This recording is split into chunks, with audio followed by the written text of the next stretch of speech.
আজকের ক্লাসে আমরা দেখব 2025-26 সেশনে ওয়ান ওয়ার্ড সাবস্টিটিউশন এই টপিকটি থেকে যতগুলো প্রশ্ন এসেছে প্রত্যেকটা প্রশ্ন, এবং আমরা দেখব প্রত্যেকটা প্রশ্ন আসলে কি ধরনের এবং কোন জায়গাগুলো থেকে প্রশ্নগুলো পিক করা হয়েছে সেগুলো আমরা ক্লাস শেষে দেখিয়ে দেওয়ার চেষ্টা করব। দেখাও প্রথম যে প্রশ্নটা আমাদের ছিল, এই সপোরেফিক স্পিচ ইজ লাইকলি টু, মানে এই শব্দটার আসলে তুমি যদি মানেটা ধরতে পারো তাহলে কিন্তু ওয়ান ওয়ার্ড সাবস্টিটিউশনটা তুমি খুব ইজিলি ধরতে পারো। দেখো ওয়ান ওয়ার্ড সাবস্টিটিউশনটা আমরা আসলে অনেকটা আলাদা টপিক হিসেবে চিন্তা করি, আসলে এটা কোনো আলাদা কোনো টপিকই না, এটা ভোকাবুলারির আসলে আরেকটা পার্ট।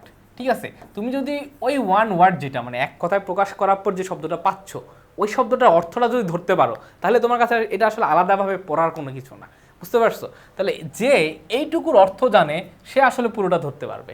বলছে appeal primarily to emotion, stimulate action, put one to sleep, নাকি make people spur. Soporific speech বলতে বোঝায় যে নিদ্রাকর্ষক যে স্পিচগুলো সেগুলোকে বলা হয়, মানে তুমি যে সকল স্পিচ দিলে ধরো যে ঘুম চলে আসে তাহলে সে অনুযায়ী ঘুমের সাথে related put one to sleep. ঠিক আছে, প্রথমটার উত্তর হবে পুট ওয়ান টু স্লিপ। 2 নম্বর একটা প্রশ্ন ছিল when we want to mean a government by the richest class we use the term, মানে যখন এমন একটা গভর্নমেন্ট যেমন ধরো যে অটোক্রেসি বা ধরো যে স্বৈরতন্ত্র যেগুলো সেগুলোতে আমরা দেখি যে অন্য একটা ক্লাস রুল করতেছে। প্লুটোক্রেসিতে এক ধরনের, ক্রিপ্টোক্রেসি, অলিগার্সি, অ্যারিস্টোক্রেসি, এগুলো হচ্ছে প্রত্যেকটা এক একটা গভর্নমেন্টের এক একটা নাম। তাহলে যে গভর্নমেন্ট বা যে সরকারটা রিচেস্ট ক্লাস দ্বারা পরিচালিত হয়, মানে সমাজের সবচেয়ে ধনী ক্লাস দ্বারা, যে ধনী মানুষদের দ্বারা যে গভর্নমেন্ট বা যে সরকারটা পরিচালিত হয় সেটাকে বলা হয় হচ্ছে প্লুটোক্রেসি। আচ্ছা, বাকি তিনটা খেয়াল করো। ক্রিপ্টোক্রেসি বলতে কি বোঝায়? দেখো আমরা ক্রিপ্টোকারেন্সি একটা শব্দ শুনছি। ক্রিপ্টোকারেন্সি থেকে কারেন্সি যেটা মানে মুদ্রা যেটা, এটাকে আসলে মানে ভিজিবল কোনো কিছু, এটাকে আসলে দেখা যায় না। তো ক্রিপ্টোক্রেসিতেও সে সেম জিনিসটা থাকে, যেখানে তোমার যে ট্রু লিডার, সে লিডাররা আসলে কনকিল্ড অবস্থায় থাকে, মানে একদম ধরো যে কনক্লিট অবস্থায় বলতে একদম ধরো যে লুকায়িত অবস্থায় থাকে। ট্রু লিডাররা কি থাকে? একদম লুকায়িত অবস্থাতে থাকে। আচ্ছা, তারপরে খেয়াল করো এখানে বলছে অ্যারিস্টোক্রেসি। অ্যারিস্টোক্রেসি বলতে বোঝায় হচ্ছে অভিজাততন্ত্র। কি বোঝায়? অ্যারিস্টোক্রেসি বলতে কি বোঝায়? অভিজাততন্ত্র। অ্যারিস্টোক্রেসি বলতে কি বোঝাচ্ছে? অ্যারিস্টোক্রেসি বলতে বোঝাচ্ছে আমাদের অভিজাততন্ত্র, যেখানে আমরা দেখব যে প্রিভিলেজড যে শ্রেণীটা থাকে সমাজের, প্রিভিলেজড যে শ্রেণীটা থাকে সেই শ্রেণীটা দিয়ে আসলে একটা সরকার তখন পরিচালিত হয়। আচ্ছা, দেন অলিগার্সি বলতে বোঝায় যে এলিট ক্লাস, যারা এলিট ক্লাস যে মানুষজন তারা থাকে তাদের যারা যখন একটা সরকার পরিচালিত হবে তখন সেটাকে বলা হচ্ছে অলিগার্সি। আচ্ছা, তৃতীয়টা একটা ফ্যাসিস্ট। এই ওয়ার্ডটা আমাদের সকলের কাছে পরিচিত। আমরা ফ্যাসিস্ট মানে জানি স্বৈরতন্ত্র। এটা উত্তরটা হবে যে person who works or moves unsteadily, এটার সাথে কোনো কিছু নাই। Person who works heavily or moves laboriously, এটাও না। Person who is without interest, এটাও না। উত্তরটা হবে ডি নাম্বারটা, person who has dictatorial power. Dictatorial power বলতে বোঝায় মানে একনায়কতন্ত্র, যেটা মানে একনায়কতন্ত্র বা তোমার স্বৈরতন্ত্র প্রায় সেম ক্যাটাগরির যে বিষয়টা থাকে। অ্যান্ড ফোর্সিবলি মানে ফোর্সফুলি, মানে কাউকে হচ্ছে একদম বাধ্য করে সারপ্রেসেস অ্যানি অপোজিশন। সারপ্রেসেস বলতে কি বোঝায়? দমন করে, অর্থাৎ যারা আসলে একটা একনায়কতন্ত্র কায়েম করে, স্বৈরতান্ত্রিক ক্ষমতা বহন করে এবং ফোর্সিবলি তারা দমন করতেছে অ্যানি অপোজিশন, যে কোনো আসলে বিরোধী মতকে তারা আসলে দমন করে। তো উত্তরটা হবে ডি নাম্বারটা। 4 নম্বর খেয়াল করো, we by flowers from a dash. আমরা ফ্লাওয়ার আসলে কাদের কাছ থেকে কিনি? খেয়াল করো, টোবাকানুস বলতে বোঝায় আসলে যারা আসলে ড্রাগসের সাথে রিলেটেড, মানে যারা হচ্ছে ড্রাগস কেনা বেচা করে, মাদক কেনা বেচা করে। বুচার হচ্ছে যারা কষাই, তাই না, যারা মাংস কেনা বেচা করে, হ্যাঁ এটা হচ্ছে মিটের সাথে রিলেটেড। ফিশ মঙ্গার হচ্ছে যারা ফিশ মানে মাছ কেনাকাটা মানে বেচা সেল করে। আর ফ্লোরিস্ট হচ্ছে কি? ফ্লোরিস্ট হচ্ছে ফ্লাওয়ারের সাথে রিলেটেড, অর্থাৎ যারা ফ্লাওয়ার বিক্রি করে তাদেরকে বলা হচ্ছে ফ্লোরিস্ট। মানে আমরা হচ্ছে ফুল কিনি কাদের কাছ থেকে? ফ্লোরিস্টদের কাছ থেকে। আচ্ছা, 5 নম্বর খেয়াল করো, giving undue favour to one's kith and kin. খেয়াল করো, কিথ অ্যান্ড কিন মানে হচ্ছে বোঝায় হচ্ছে আত্মীয় স্বজন। কিথ অ্যান্ড কিন বলতে কি বোঝায়? কিথ অ্যান্ড কিন বলতে বোঝায় আত্মীয় স্বজন। হ্যাঁ, তো আত্মীয় স্বজনের প্রতি একটা আনডিউ ফেভার বলতে বোঝায় মানে যেটা ইললিগেল। হ্যাঁ, কাউকে ইললিগেল কোনো ফেভার করাটাকে আসলে কি বলে? আত্মীয় স্বজনকে যখন আমি ইললিগেল ফেভার করব সেটাকে বলা হয় হচ্ছে নেপোটিজম। সেটাকে কি বলা হয়? সেটাকে বলা হচ্ছে নেপোটিজম। ম্যারিটোক্রেসি বলতে কি বুঝে? ম্যারিটোক্রেসি বলতে বুঝে তোমার মেধার ভিত্তিতে যখন কোনো কিছু নিয়ন্ত্রণ করা হবে সেটাকে। ট্রান্সপারেন্সি বলতে বোঝাচ্ছে হচ্ছে স্বচ্ছতাকে, কোনো কিছুর স্বচ্ছতাকে। ফর্মালিজম বলতে বুঝে আমরা জানি যেটা অফিসিয়াল যে বিষয়টা থাকে, হ্যাঁ, অফিসিয়াল যে বিষয়টা থাকে। তাহলে আলটিমেটলি উত্তরটা হচ্ছে আমাদের নেপোটিজম। 6 নম্বর একটা প্রশ্ন ছিল hydrophobia is the fear of what? আচ্ছা খেয়াল করো, ফোবিয়া মানে হচ্ছে ভয়। ফোবিয়া মানে কি? যে কোনো কিছু। ফোবিয়া মানে হচ্ছে ভয়। যে কোনো শব্দের সাথে তুমি যখন ফোবিয়া শব্দটা যুক্ত পাবা তখন সেটাকে হচ্ছে বলা হচ্ছে ভয়, অথবা অনেক সময় এটা যুক্ত থাকতে পারে ফোব, ফোবিয়া বা ফোব, যেটা যুক্ত থাকুক সেমন ক্ষেত্রে হচ্ছে ভয়। আর হাইড্রো বলতে কি বোঝায়? হাইড্রো বলতে বোঝায় হচ্ছে ওয়াটার। তাহলে পানির প্রতি যখন ভয় থাকবে, অর্থাৎ জলাতঙ্ক যখন থাকবে, তখন সেটাকে বলবো আমরা কি? হাইড্রোফোবিয়া, অর্থাৎ ওয়াটারের প্রতি যে ভয়টা। ঠিক আছে? আচ্ছা 7 নম্বরে person who helps people through charitable causes is a অথবা এন, অর্থাৎ যে মানুষটা বিভিন্ন দান খয়রাতের মাধ্যমে অপর মানুষজনকে আসলে সহায়তা করে তাদেরকে কি বলা হয়? অপটিমিস্ট মানে হচ্ছে কি? অপটিমিস্ট মানে যারা হচ্ছে হোপফুল, যারা খুবই কি থাকে? আশাবাদী থাকে। মিসঅ্যান্থ্রোপিস্ট মানে হচ্ছে যারা আসলে মনুষ্য বিদ্বেষী, অর্থাৎ যারা মানুষকে আসলে বিদ্বেষ করে, হ্যাঁ, মানে ঘৃণা করে। আইডিয়ালিস্ট হচ্ছে যারা হচ্ছে আইডিয়ালিস্ট বলতে যারা একটা নির্দিষ্ট কোনো মতামতের প্রতি যারা আসলে বিশ্বাস স্থাপন করতেছে, মানে আইডিয়াল কোনো কিছুকে রিপ্রেজেন্ট করে। আর ফিলান্থ্রপিস্ট বলতে বোঝায় সেই মানব দয়ালুদেরকে, হ্যাঁ, ফিলান্থ্রপিস্ট বলতে বোঝায় কি? সেই মানব দয়ালু যারা বিভিন্ন চ্যারিটেবল কাজ করার মাধ্যমে মানুষজনকে আসলে সহায়তা প্রদান করে। তো উত্তরটা হবে কি? ডি নাম্বারটা।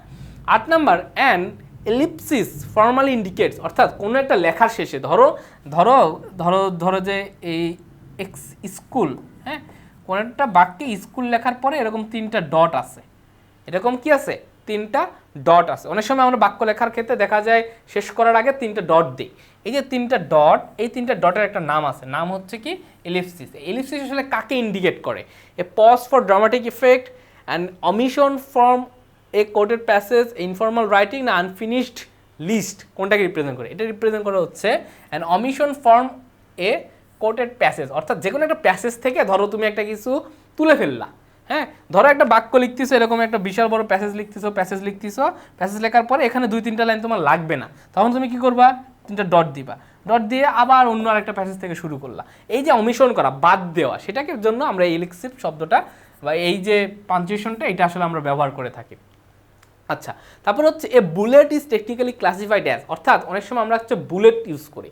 দেখো এটা কিন্তু বলছে বুলেট, নট হচ্ছে বিন্দু। বুলেট আর বিন্দুর মধ্যে কিন্তু আমাদের কিন্তু পার্থক্য আছে। দেখো punctuation marks in a vertical list. Vertical list বলতে কি বোঝায়? ধরো তুমি 5 জনের নাম লিখলা, ধরো যে বললাম রহিম, ধরো যে বললাম করিম, হ্যাঁ, ধরো যে বললাম ইনা, মিনা, রিনা, টিনা। তো এই যে ভার্টিক্যাল লিস্ট হচ্ছে এই যে উপর থেকে নিচে যেটা যাচ্ছে, তো এইগুলোকে নাম লেখার সময় আমরা অনেক সময় এটা করি, তাই না? বিশেষ করে যারা ওয়ার্ডে অনেক কাজ করো তারা দেখবে যে বুলেটটা ইউজ করতে হয়। তো এই যে চিহ্নটা দিচ্ছি, এই চিহ্নটাকে বলা হয় হচ্ছে কি? এটাকে বলা হচ্ছে বুলেট। উত্তরটা হবে এই নাম্বারটা। আচ্ছা, এ ডায়াক্রিটিক্যাল মার্ক ইন হরাইজন্টাল লিস্ট। ধরো আমি রহিম শব্দটাকে এভাবে লিখলাম, এই 3টা নাম এভাবে লিখলাম, রহিম, তারপর লিখলাম হচ্ছে করিম, তারপর লিখলাম হচ্ছে ইনা। তো এইগুলোকে যখন আমরা লিখছি, আমরা কি এভাবে যখন লিখবো তখন কি আমরা কোনো এই ডটটা ব্যবহার করে থাকি? মানে এইভাবে লেখার সময় ডট ব্যবহার করে থাকি? আমরা সর্বোচ্চ কমা ব্যবহার করি বা হাইপেন ব্যবহার করে সামনের দিকে যাইতে পারি। তার মানে এটা হচ্ছে না। আবার an ending mark of a sentence, ending mark of a sentence কোনগুলো? যেটা হচ্ছে একটা ফুল স্টপ বা তোমার কোয়েশ্চেন মার্কস বা এক্সক্লেমেশন সাইন, এইগুলো হচ্ছে আমাদের একটা সেন্টেন্সের এন্ডিং মার্ক। আচ্ছা, এই পসেসিভ মার্ক কোনটা? পসেসিভ মার্ক হচ্ছে এইটা হচ্ছে পসেসিভ মার্ক। তাহলে আলটিমেটলি উত্তরটা হচ্ছে আমার এই নাম্বারটা। ওকে, 10 নম্বর হচ্ছে a person unable to pay bank, এখানে হচ্ছে ব্যাংক হবে, হ্যাঁ, BANK, ব্যাংক ডেপটস ইজ কল, মানে একটা মানুষ যে আসলে ব্যাংকের ঋণ শোধ করতে পারে না তাকে আসলে কি বলা হয়? তাকে বলা হয় হচ্ছে ব্যাংকরাপ্ট, মানে তাদের দেউলিয়াত্ব বলা হয় আর কি। চিটও হবে না, পুরো হবে না, মিজার হবে না। মিজার মানে হচ্ছে যারা কৃপণ, যে আসলে টাকা খরচ করতে চায় না, হ্যাঁ, টাকা খরচ করতে চায় না। এখন আমরা the word horticulture is related to what? খেয়াল করো, হর্টি মানে কি? হর্টি মানে হচ্ছে গার্ডেন। হর্টি মানে কি? হর্টি মানে হচ্ছে গার্ডেন। আর কালচার বলতে এখানে বোঝা হচ্ছে কাল্টিভেশন। কালচার বলতে কি বোঝাচ্ছে? কাল্টিভেশন। তাহলে গার্ডেন কাল্টিভেশনকে আমরা বলবো হচ্ছে কি? হর্টিকালচার, এই নাম্বারটা। আচ্ছা, তারপরে বলছে এন আইকোনোক্লাস্ট ইজ এ অথবা এন। আইকোনোক্লাস্ট বলতে আমরা যদি এটা অর্থ ধরি সেটা হচ্ছে প্রতিমা ভঙ্গকারী। কি বোঝা হয়? প্রতিমা ভঙ্গকারী। আচ্ছা, প্রতিমা ভঙ্গকারী বলতে বোঝা যাচ্ছে ধরো সমাজের একটা যে প্রচলিত যে নিয়ম, সেই নিয়মটাকে কেউ একজন ভেঙে দিছে, ঠিক আছে, সেই নিয়মটাকে কেউ একজন ভেঙে দিয়ে নতুন একটা কিছু তৈরি করার প্রচেষ্টায় আছে, তাকে বলা হচ্ছে আইকোনোক্লাস্ট, সহজ কথা। অর্থাৎ এটা আরেকটা নাম হয়, সেটা হচ্ছে রিফর্মিস্ট। কি বলা হয়? রিফর্মিস্ট, ঠিক আছে, যারা রিফর্ম করে, এটা যে কোনো কিছুর একটা সংস্কার সাধন করতে চায় তাদেরকে বলা হচ্ছে এই রিফর্মিস্ট শব্দটা। আচ্ছা, আবার অনেক সময় এগুলোকে বলা হচ্ছে ডিসেন্টার। ডিসেন্টার অর্থাৎ যে হচ্ছে সমাজের প্রচলিত নিয়মের সাথে অ্যাগ্রি করে না, হ্যাঁ, মত মিলায় না, ঠিক, সেগুলোকে বলা হচ্ছে ডিসেন্টার। তাহলে উত্তরটা হবে হচ্ছে কি আইকোনোক্লাস্ট ইজ এ অথবা অ্যান ডিসেন্টার।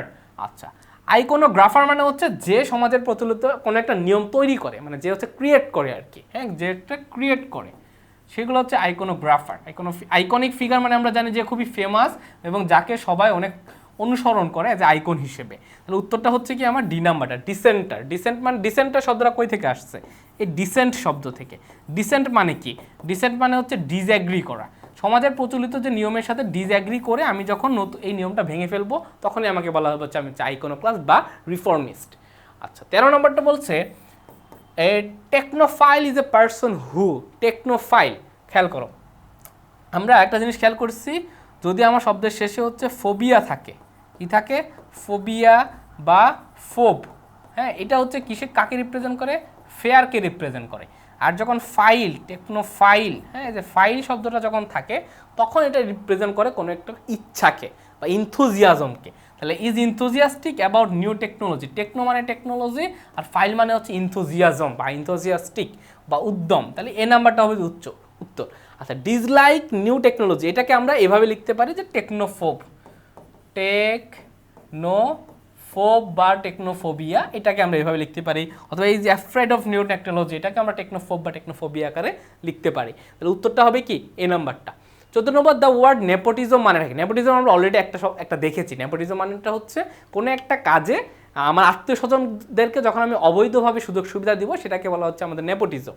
তাহলে সেটারই ইংরেজি আমরা একটু খুঁজবো, the unfair practice of giving jobs and advantages to someone's own relatives and family members. তাহলে উত্তরটা হবে কি বি নাম্বারটা।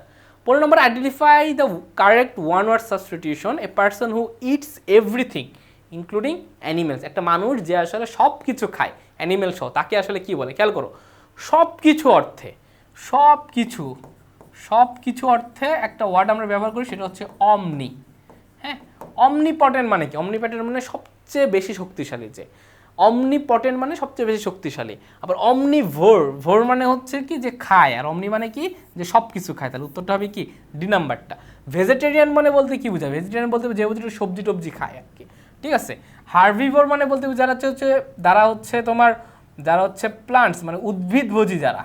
কার্নিভোর বলতে বোঝা হচ্ছে যারা অ্যানিমেলস ভোজী, যারা অ্যানিমেলদেরকে খায় তারা। হ্যাঁ, হার্বিভোর কারা? যারা হচ্ছে ধরো যে কাউ কি করে? তারা হচ্ছে উদ্ভিদ খায় না, ধরো যে ঘাস টাস খাচ্ছে, এগুলো তো উদ্ভিদভোজী যারা, তাদের হচ্ছে হার্বিভোর। কার্নিভোর হচ্ছে যারা অ্যানিমেলদেরকে খায়, আর ভেজিটেরিয়ান যারা হচ্ছে সবজি টবজি খায়। তাহলে এই হচ্ছে আমাদের মোট 15টা প্রশ্ন ছিল।